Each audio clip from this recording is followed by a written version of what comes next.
Hey everybody, welcome to season 5 of What's IGN Crushing On. I'm Karen Welby Solomon and I'm your host, and we're here to talk about what's hot in pop culture.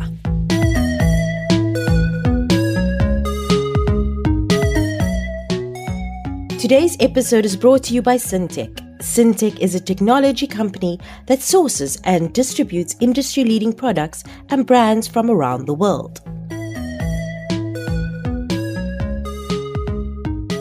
And the gang is back together. Welcome, Leanne. Hello, Karen Ann. Welcome, Rebecca. Greetings. Is that a flight behind you? It's an airplane. Do you know jet setting out in the world? What's up with airplane? Yeah, is it sound design or did you land? I literally, it's me arriving for the podcast. Look at that. Look at how I made it happen. Nice, yeah. Welcome. I love you arrive like in your gown. Like, look at her, tell the people I'm in my gown. Cup of tea in hand. So we've been away for about 2 months, I want to say. Around about 2 months. A lot has happened in that time. I'm a lot tanner. That's the most important thing that has happened in that time. After that, so we have an exciting new podcast that's also coming out soon. We partnered with South Africa's #1 entertainment website, Channel 24, to create something special.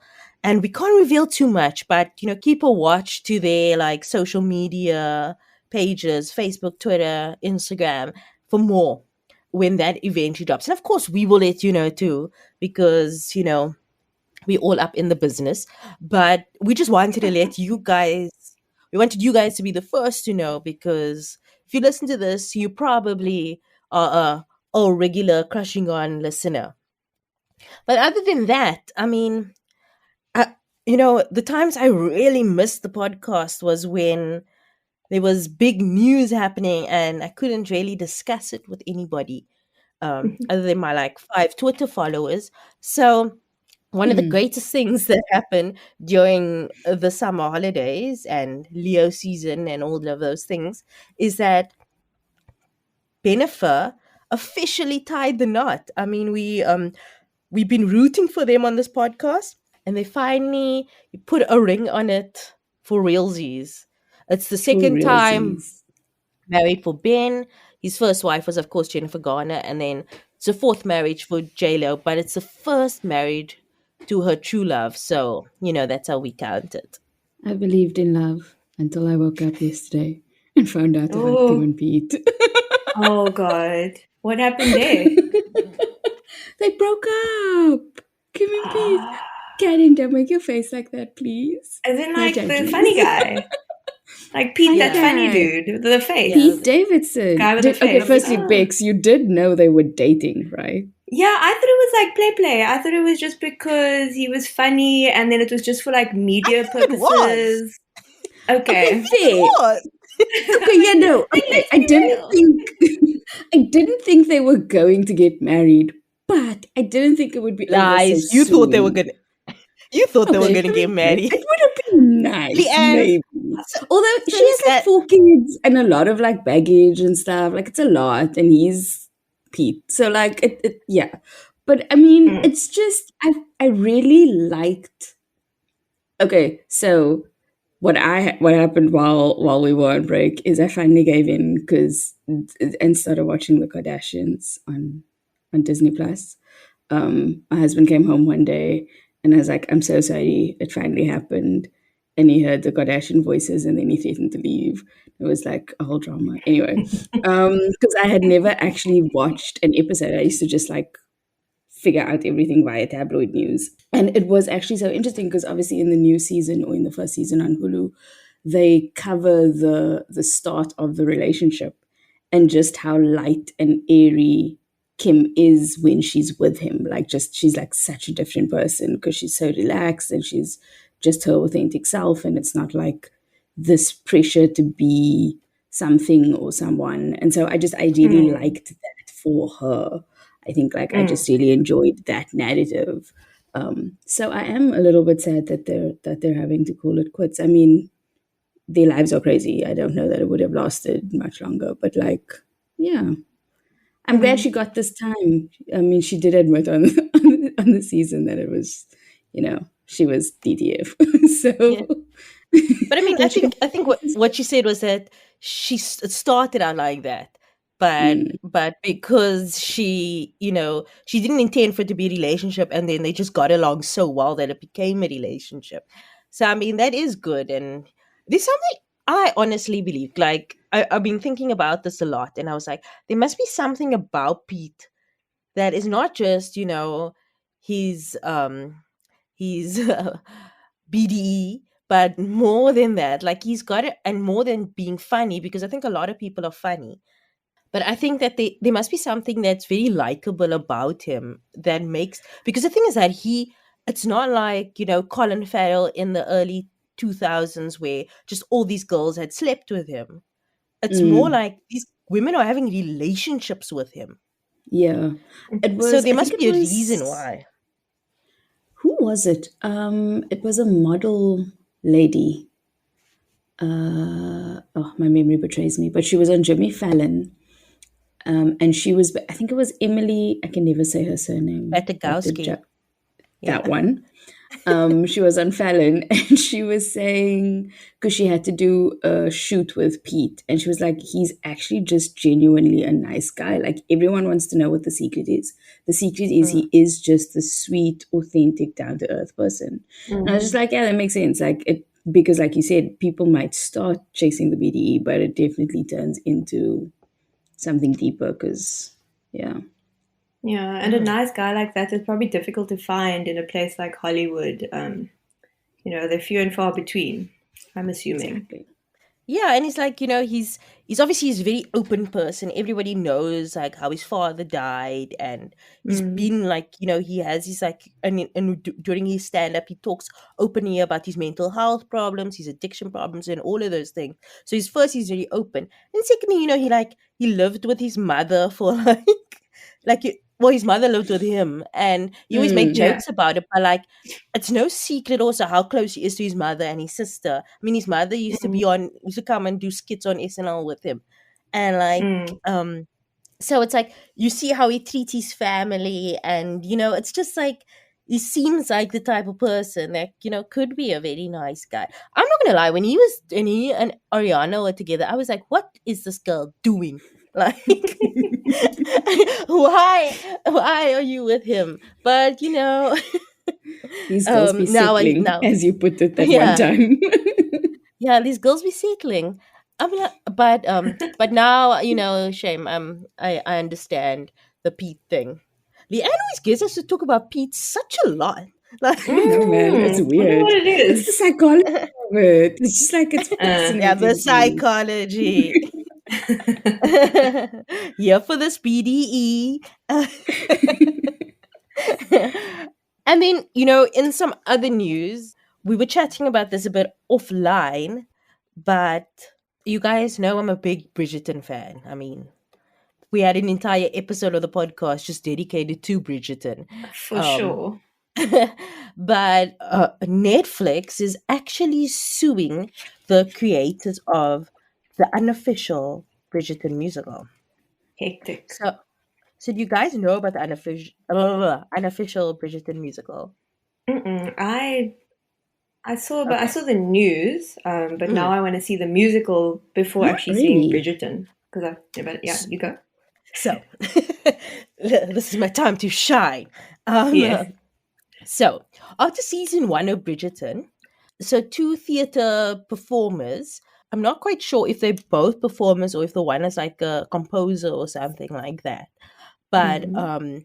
so I think, and they work on Broadway. And the one was just like made a TikTok. She's like, imagine Bridgerton was a musical. And then she just started making up a song from like some of the dialogue.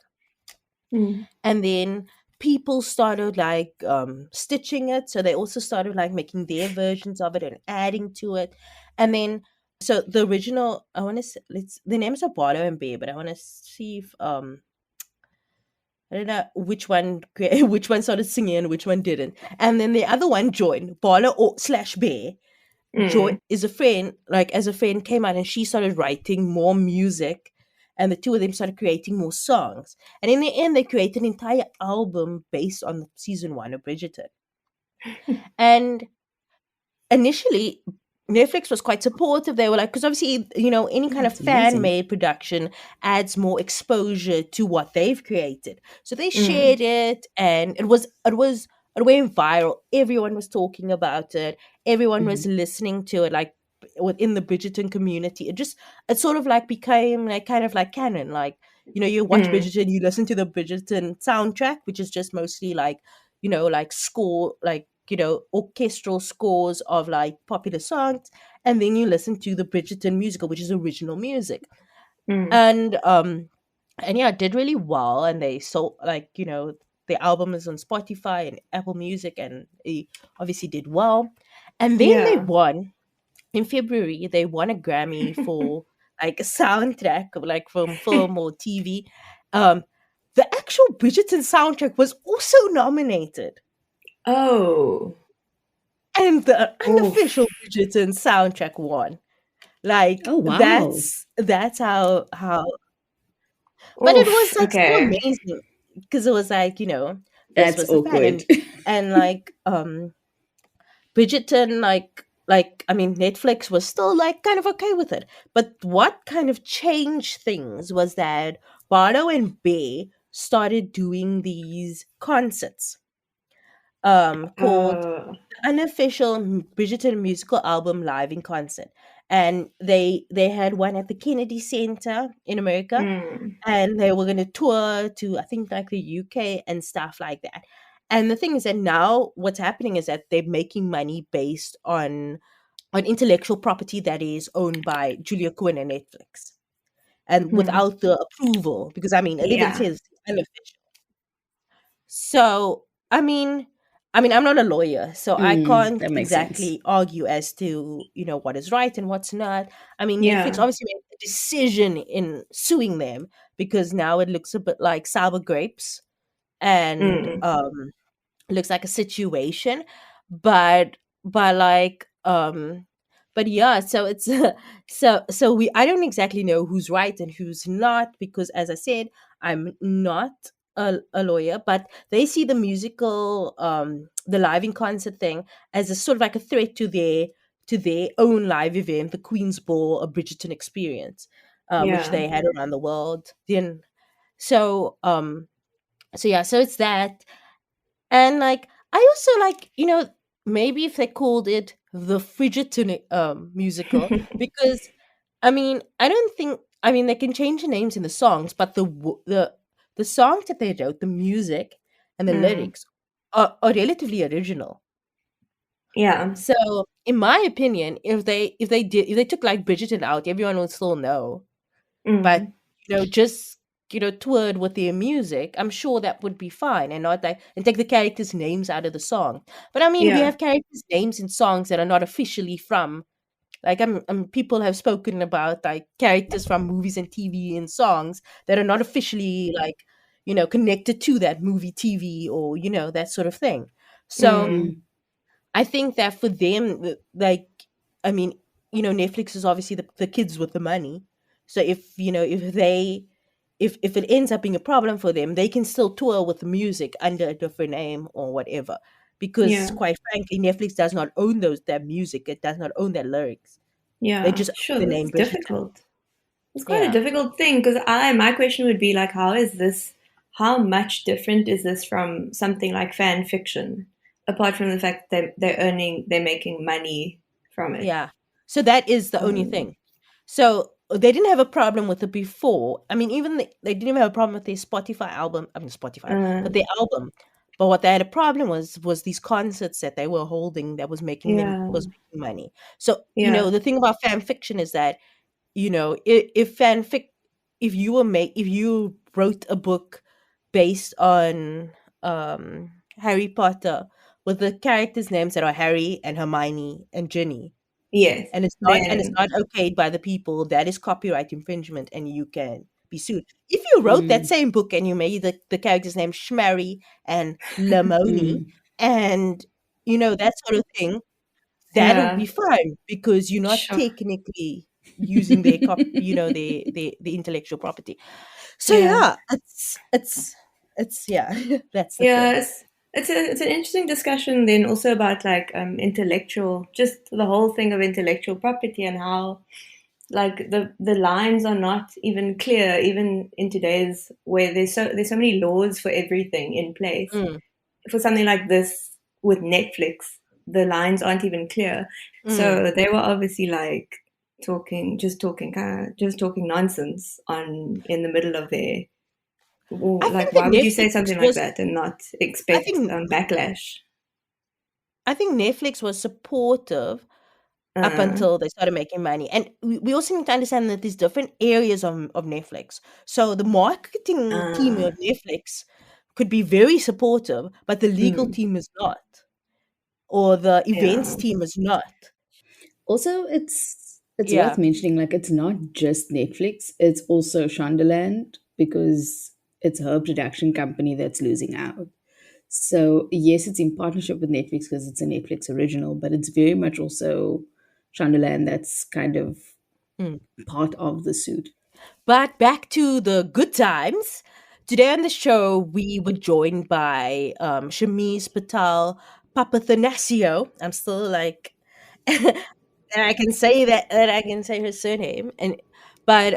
So Hey, 10 those of you points. with a good memory will remember that Shameez was on the show in during season 1. And that time, she maybe mentioned that she's a writer as well on the side. And we spoke a lot about usual pop culture things. But since then, it's been 2 years. Since then, she has released her book, The Last Feather, and it has been making such a stir. People have been loving this book. I myself have read it and I loved it. I don't, Hmm. I and and it took me like not long to read, which for me is a sign that it's a good book. But I just want to tell you more about the book. So the Last Feather tells a story of 22-year-old Cassia, whose sister is dying and she doesn't know why. Soon after, Cassia wakes up in another realm. Not only does she find her missing best friend Lucas, but he knows how to save her sister. Meanwhile, Lucas is part of a community of reborns, people who were born on Earth and after death were reborn in this realm with magical abilities. The original beings of the realm, the first, rule over them. But to keep the reborn numbers manageable, the king of the first releases a curse to cow them, and Cassia finds herself in the middle of it. She needs to break the curse before her time runs out, otherwise she'll be trapped there forever. So I haven't read fantasy in quite a while, but I have this weird relationship with fantasy where I would be like, I'm not really a fan of fantasy, and then I'll start reading like the first book in a series and read that whole series in like a week or something like that. Because you get so like sucked into the world, and this is what Shamise does really well. The world that she creates is so intriguing. So before we started recording, I actually had like a list of questions that was just like me asking her, what does what happens if this goes on, and how do you do this? Like just like questions about the world which she just answered. But we didn't obviously spoil anything on the actual show. Like we spoke about the book, we spoke about various things about it, but we didn't spoil any of the plot points, which I'm glad for, because going into it blind is the best thing. Because when Shamiza originally sent me the book, it hadn't been out yet. So only like a few people had read it. So I didn't know anything other than, the official synopsis. So I started reading and I just like got enthralled by this world, by these characters, and I've already got like a crush on a character, and it was really fun. So I don't want to say anymore. This is my chat with Shameez Patel Papathanasiou.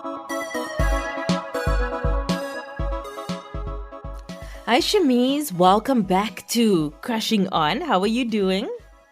Hi, Karen. I'm well, thank you. How are you? I'm good. It's been 2 years since we last chatted, and yeah, a lot has happened.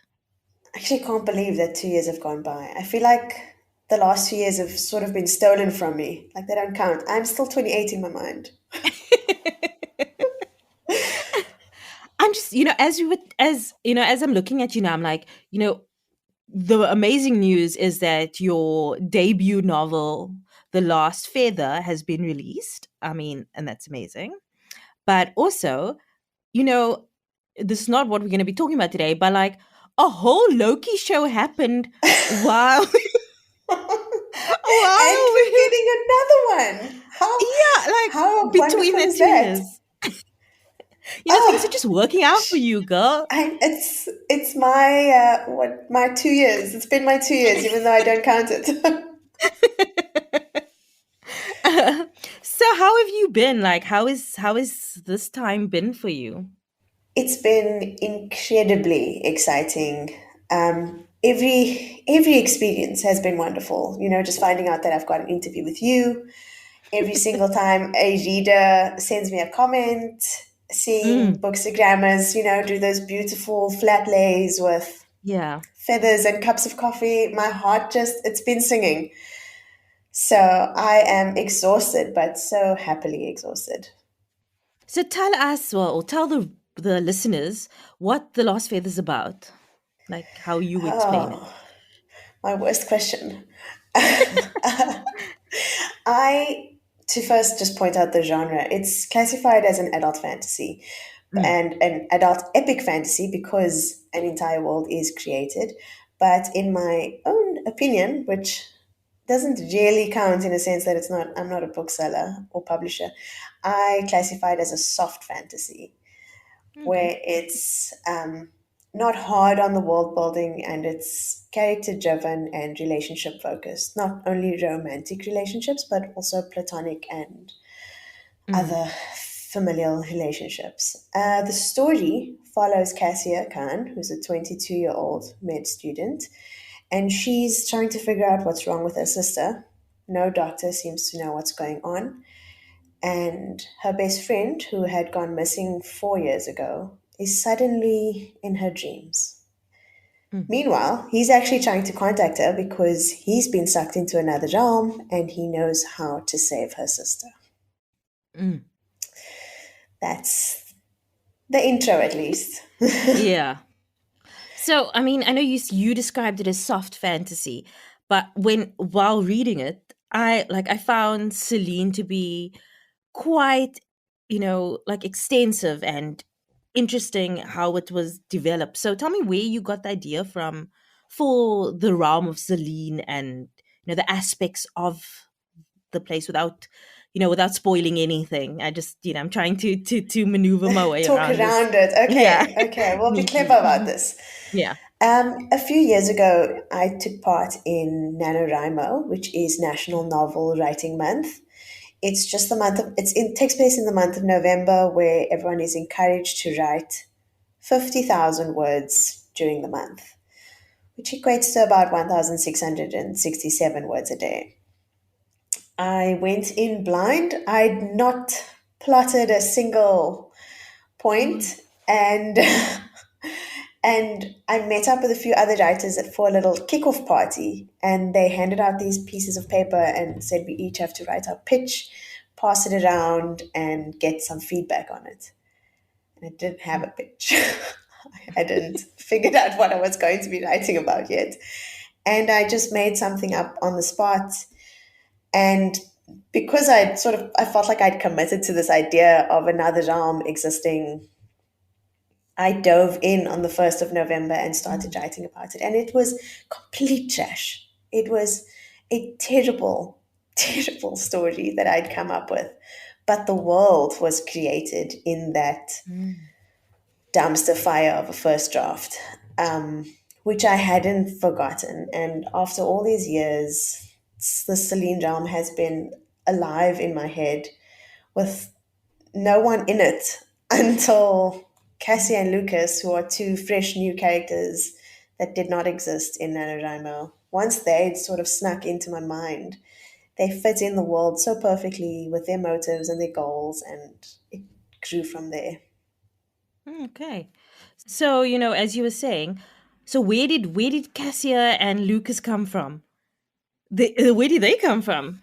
Oh gosh, I this is terrible answer because it doesn't give you anything, but they just sort of came into my head. It's just they just they just arrived, and that is how most of my stories happen. Is Mm, there's generally it starts with two characters, whether they're love interests or best friends or sisters.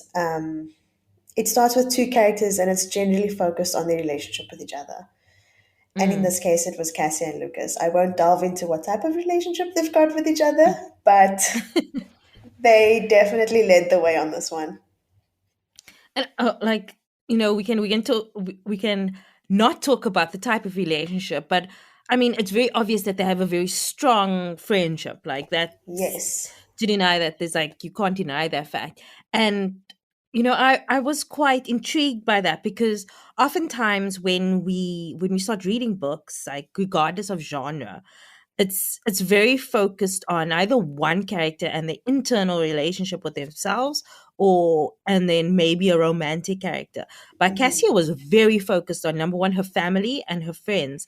And I thought that was such a interesting touch point for a female character. I don't know if I have a question in this, or I'm just ranting to you, So comment.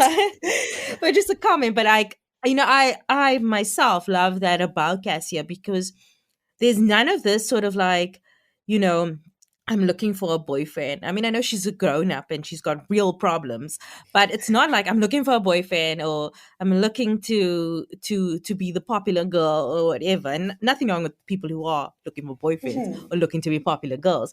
But for Cassie, it's more than that. And yeah, I don't know. Ooh, that's just me spitballing, and not there was no question attached to that. Well, I've got comments on it, so it works. Sure, go ahead. I love Cassia. I know that she Mm, is not a very soft character. She's quite stubborn and hard headed.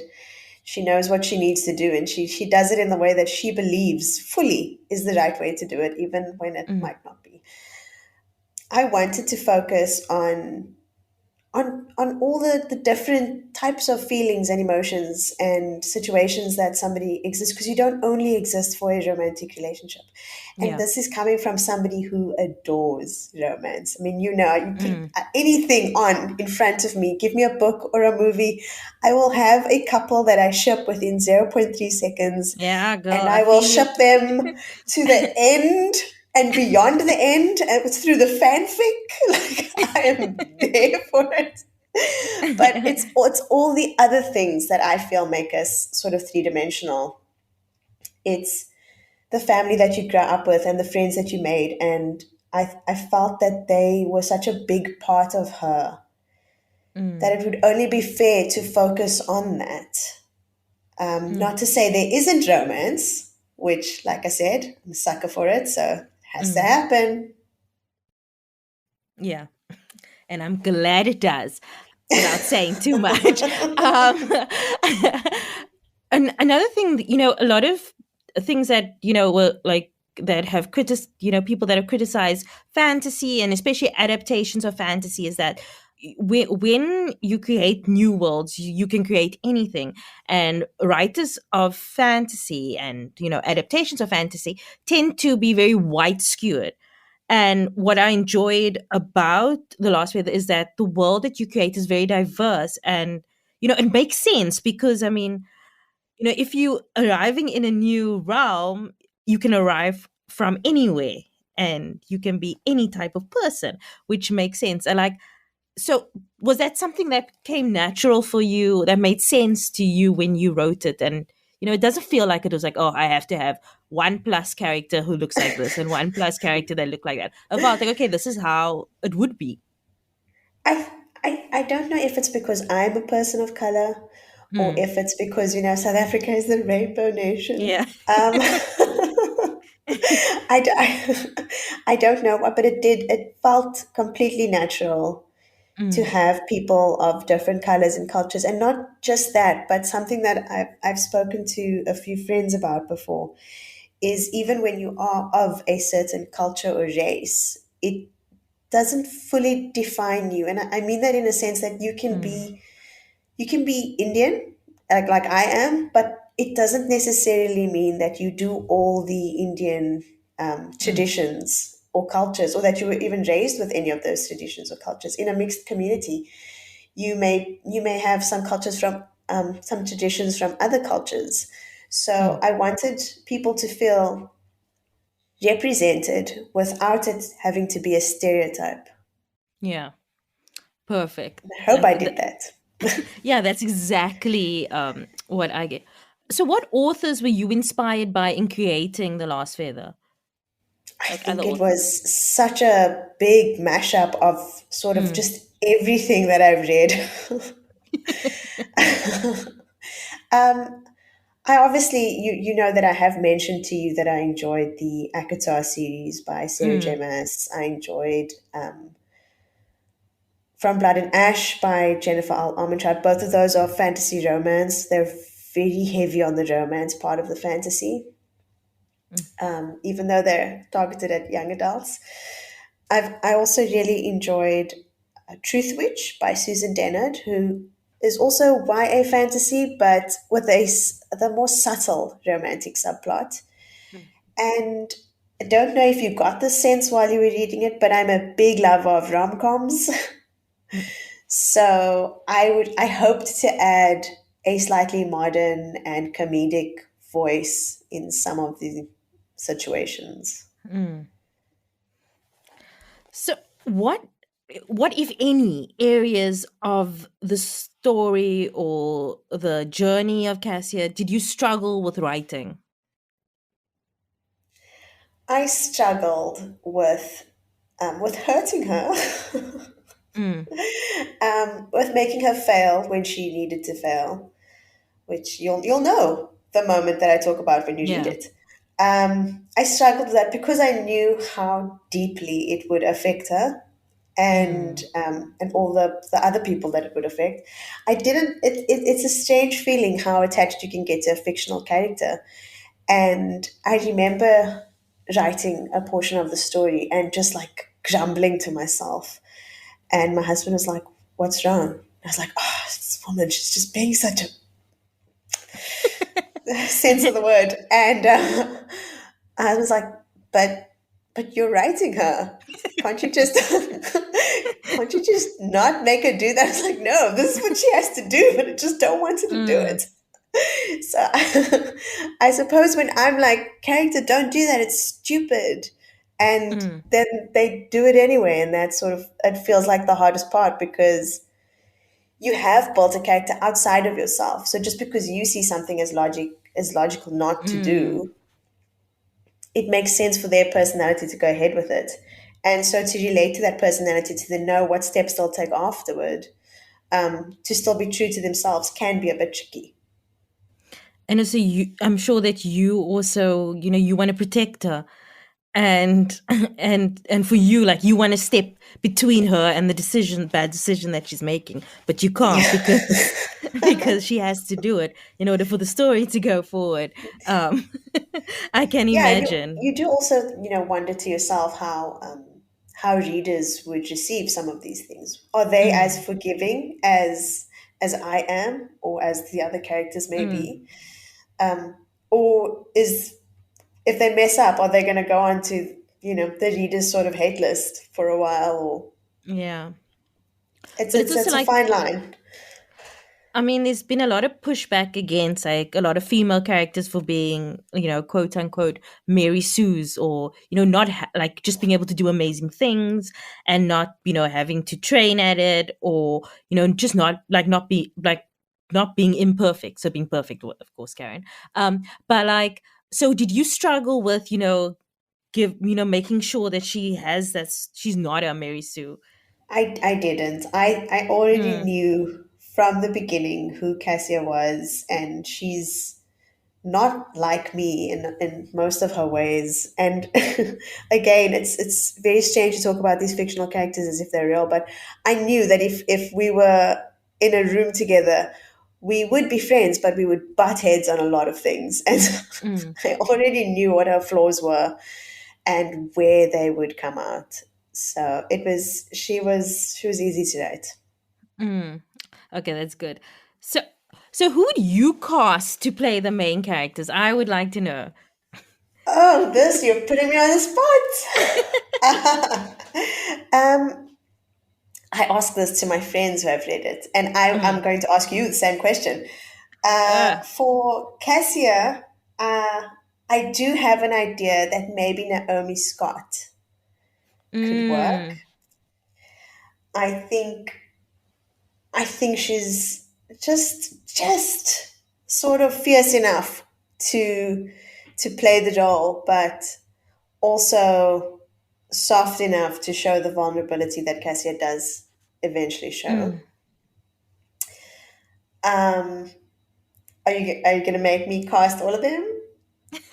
Let's I say okay. Let's do Cassia, Lucas, and Lachlan, just Okay. for my enjoyment. So for I'm. for Lucas, Mm, for Lucas, it's I mean, it wasn't planned. I will say it, but the obvious choice that has come forward has been Matthew Daddario oh wow. and Jacob Elordi. Oh wow. Okay. Okay. I am on I board can with see it. both. I I would, can I see mean, it. I can see it. Netflix, if you're listening, I'm okay with it if those are your choices. And strangely enough, I don't have anyone for Lachlan in my mind. I have him in my mind, but not an actor that I've seen. I have somebody sent through a suggestion. I forget his name.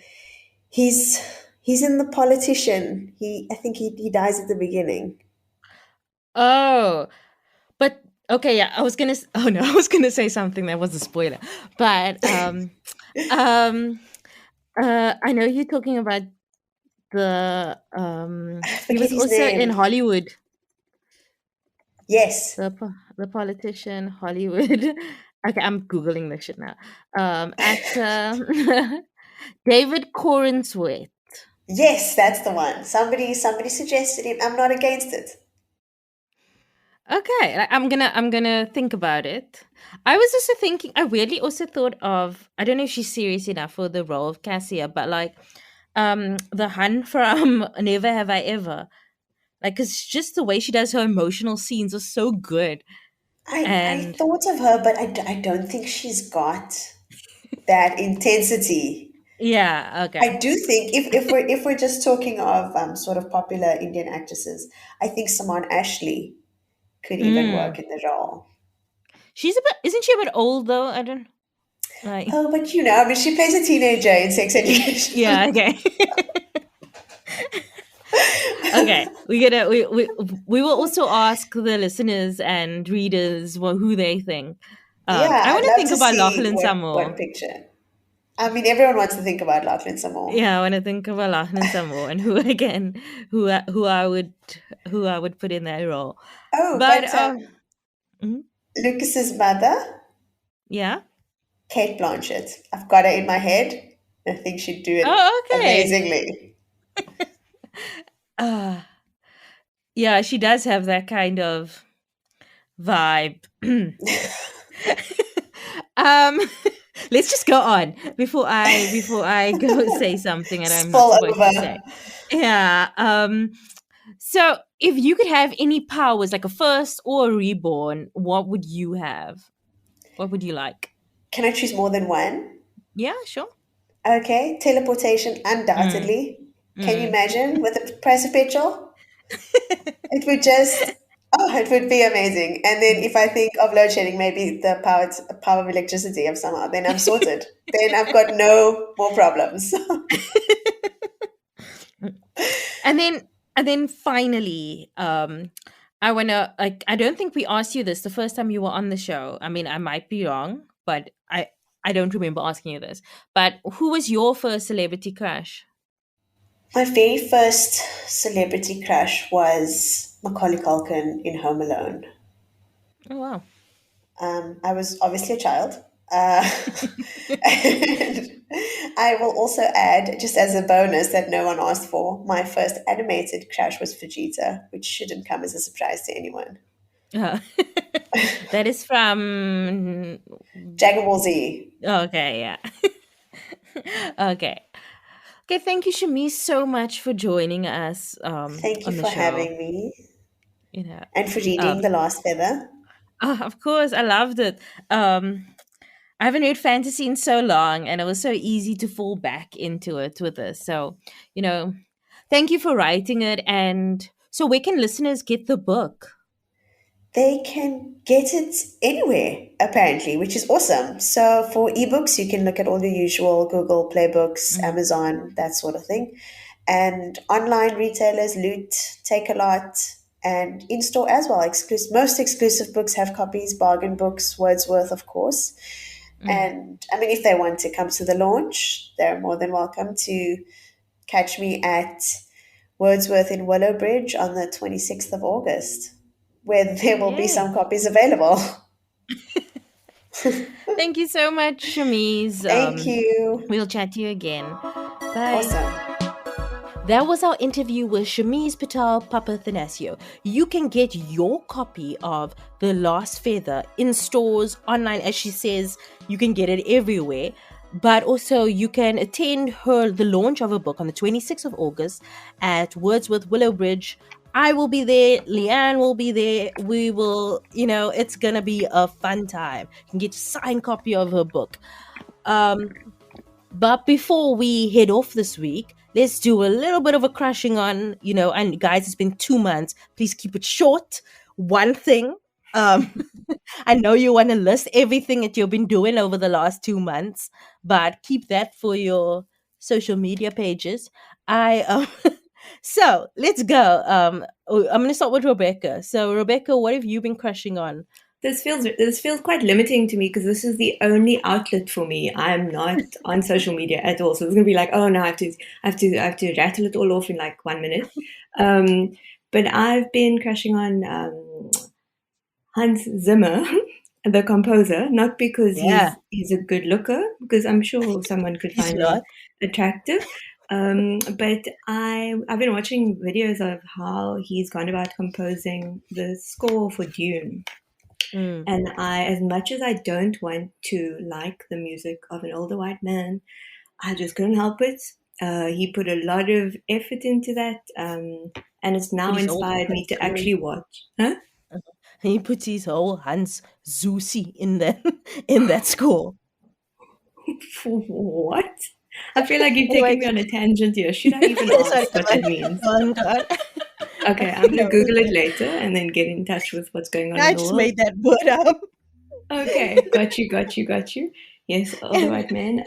But just how much thought and consideration he put into the score has made me want to actually watch Dune now. So I've been crushing on that, and I guess I'll share the rest of it on Duolingo or something. I'll keep the rest of it to myself. No, you can send us all telegrams. Duolingo. Okay, what? I can It's what? okay, Rebecca. You can WhatsApp She me said on the WhatsApp. side. I said telegram. I'm like, hey. You can WhatsApp I have me a on the message side. from Rebecca. Yeah, telegram. Hello, stop. This is what I like. Stop. You guys.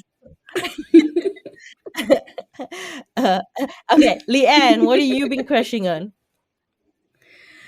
So I've actually been crushing on Bullet Train. I think ever since I saw it last week Thursday, it's all I've been talking about. People must be sick of me a little bit. And I swear it's not just because we are doing, like we did the tickets for the screening giveaway. It's actually just because I was so pleasantly surprised by the film. Like, it's funny. It's got great action. It's like a study in Schadenfreude, because I'm generally not one for gruesome things. Like, I avoid gratuitous violence, and they are scenes that are quite like gross, but amazing. And just the cast is insane. It's got Brad Pitt, Joey King, Aaron Taylor Johnson. Brian Tyree Henry, Sandra Bullock, Zazie Beetz, and Bad Bunny, but they are also insane cameos. Like at some point, you're just like, who else is in this Oh no! movie? Don't tell me. I want to. I want to see Insane. that myself. No, that's I'm not going to tell you. I'm just like there are amazing cameos. I love cameos. And basically, it's like the thing where, so obviously Brad Pitt is an assassin. He gets on a train. There are a bunch of other assassins, but the way they do the storytelling, it's very fast paced. It's very witty. It reminded me a lot of like Snatch. It had almost like that sort of feel to it. Like there's a lot of moving parts. There's a lot of like stuff going on, but it all ties together wonderfully. And like, yeah, no, really, really good. So if you entered or if you didn't enter because you couldn't make the screening and you didn't win, don't worry. We have another amazing giveaway thanks to Sony. We're going to be giving away 3 exclusive Bullet Train movie hampers, which includes a bucket hat because Brad Pitt wears one in the film, a Bullet Train t-shirt, and a laptop backpack valued at over R1,000 each. So please check out our social media for more details and how to enter. We've got 3 of those coming your way. We're not allowed to enter, are No. we?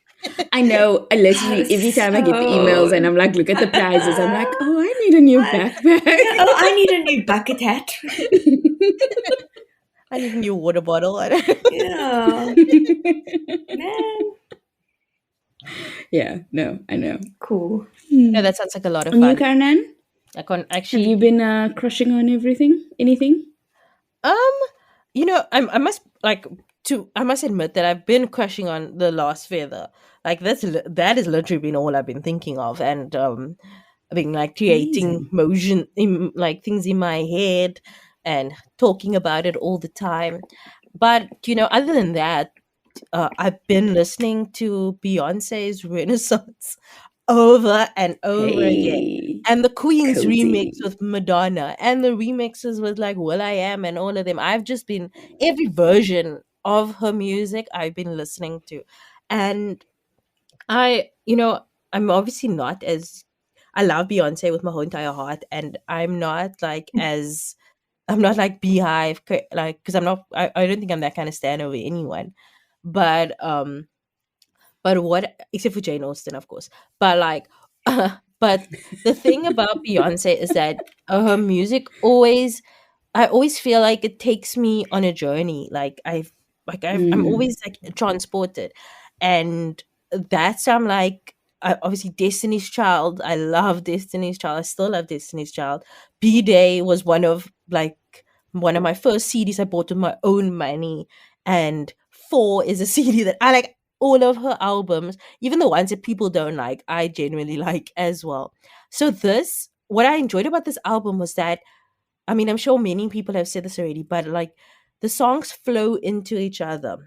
And if you know me, you know I always like a good story, and I like albums that tell stories.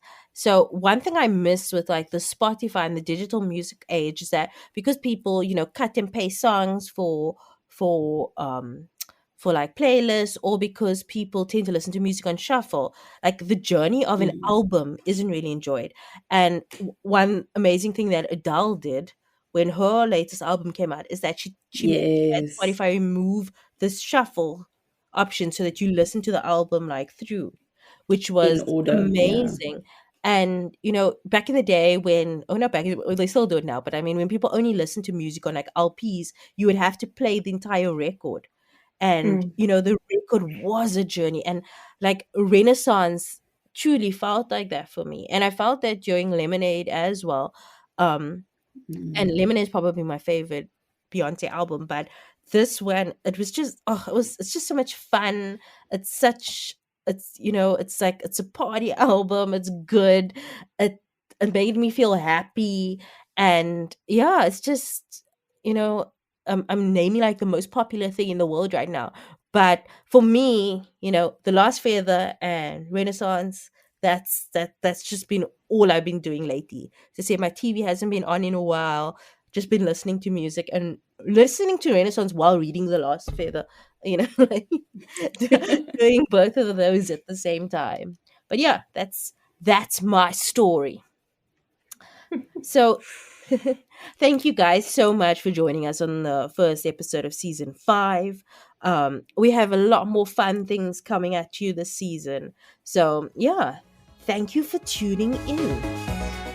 Today's episode is brought to you by Syntech. Syntech is a technology company that sources and distributes industry-leading products and brands from around the world. Me, you can find at Karen Welby on Instagram, at Karen Welbys with an S on Twitter, and sign up for my newsletter, Wildest Dreams, at wildestdreams.substack.com.